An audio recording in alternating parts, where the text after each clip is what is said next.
Assalamualaikum. Saya Izzah Sofia binti Sofiata, murid tahun 6 dari SK Seri Padang Sari, Batu Pahat, Johor.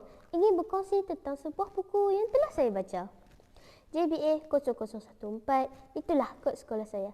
Ayo kawan-kawan, dengar perkongsian saya.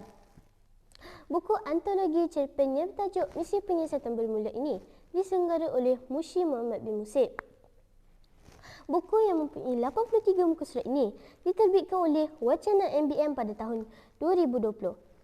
Yang menariknya, saya merupakan salah seorang penulis dalam buku ini. Robin Hood kecil, itulah cerpen garapan saya. Hanya saya seorang kanak-kanak dan penulis buku ini tahu. Saya menulis buku ini ketika saya berada di tahun 4. Hanya RM12 harga buku ini. Amat baloi untuk dimiliki dan mampu milik oleh murid sekolah. Kawan-kawan, buku yang bertemakan penyiasatan untuk menyelesaikan persoalan yang amat menarik untuk dibaca sehingga buku surat akhir. Penulis-penulis dalam buku ini menekankan tentang sesuatu perkara yang dapat menimbulkan kemusykilan dapat dirungkaikan atau dicari penyesalannya apabila siasatan dilakukan. Siasatan pula tidak lengkap tanpa penemuan bukti yang sahih. Demikianlah gambaran umum kisah yang ingin diutarakan oleh penulis-penulis cerpen dalam antologi ini. Satu cerpen lebih kurang 12 halaman. Buku ini mempunyai 83 halaman bercetak, tidak termasuk cover dan blurb. Lihat paparan muka depan. Kita sudah nampak aksi penyiasatan yang dilakukan oleh kanak-kanak. Pemilihan jenis tulisan dan penggunaan perkataan yang mudah jadikan buku ini amat sesuai untuk golongan sasaran, iaitu kanak-kanak. Saya amat teruja menyertai misi penyiasatan yang dirancang oleh rakan-rakan penulis yang lain, iaitu Ahmad Fadli, Muhammad Fuzi, Hasyanti Zainal, Muhammad Helmi Ahmad, Nur Izwani Ahmad, Robizan Salim, Nur Ilyawatun Muhammad Alias dan Dr. Zuridah Hanim dan Tokban Akhir. Bukan mudah untuk merancang misi yang digarap khas untuk golongan kanak-kanak. Terdapat 8 cerpen dalam antologi ini, iaitu Misteri Akilah, Siapa Punya Angkara, Robin Hood Kecil, Kedai Runcit Budiman, Misteri Nenek Tua, Di Mana Mirmo, Penyiasatan di Tapak Perkemahan dan Misi Skuad Bantuan. Semua cerpen digarap dengan baik untuk mewujudkan kesan suspense kepada pembaca.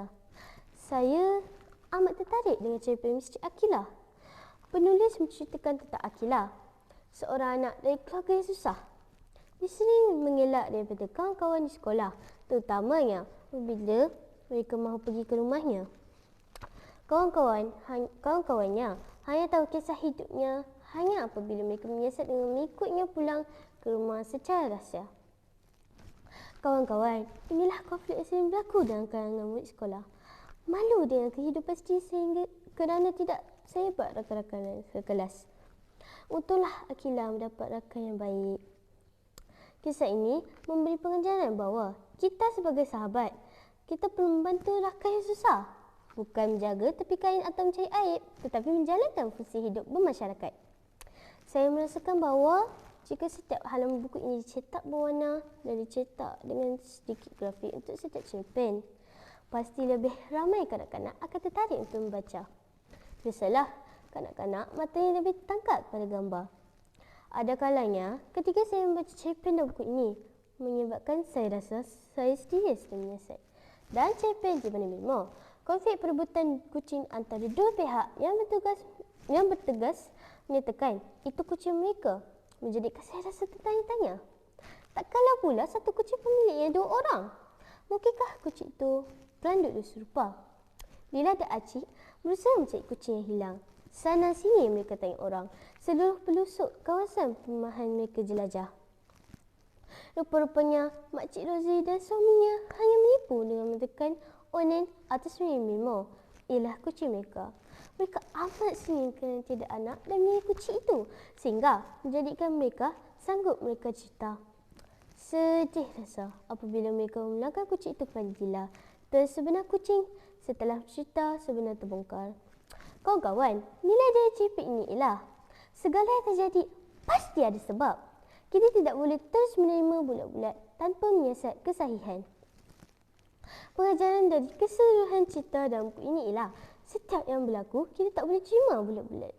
Siasat dan pastikan kesahihan kejadian dan cerita. barulah tindakan boleh diambil.